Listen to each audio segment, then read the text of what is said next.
एकदम भाऊक असा गाणं गायलेलं आहे. इथे सुद्धा पुन्हा एकदा तीच गोष्ट आहे, आत्याचा सपोर्ट तेजूला फार जास्त आहे. ठीक आहे. आणि तेजूने लहानपणी कोणत्या ऑडिशन्स पण दिल्या होत्या सिंगिंग मध्ये. हा तर ते दिलं नाही आहे म्हणजे ते झलक तिने दिलीच.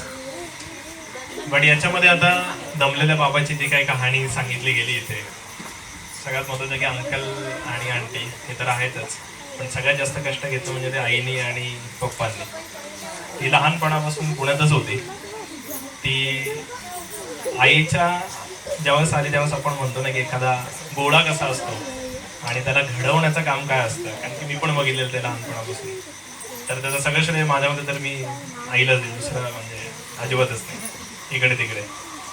भाग्यश्रीची एक गोष्ट अशी होती की ती जेव्हा शाळेत जायची तेव्हा ती most of the time mark होऊनच जायची.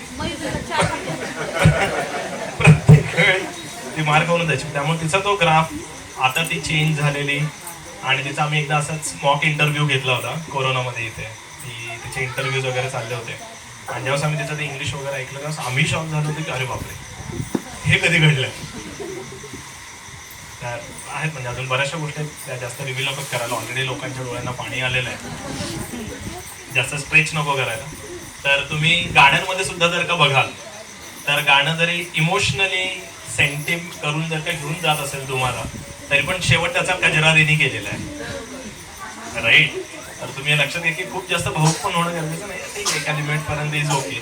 शेवटी आपल्याला मजा करायची आणि जे सत्य आहे ते सत्य आहे, त्याला जावं तर लागणारच आहे. त्यामुळे आपण ऍक्सेप्ट करूनच पुढे चालायचं आहे, राईट. ओके. पल्लवी ताई, तेजू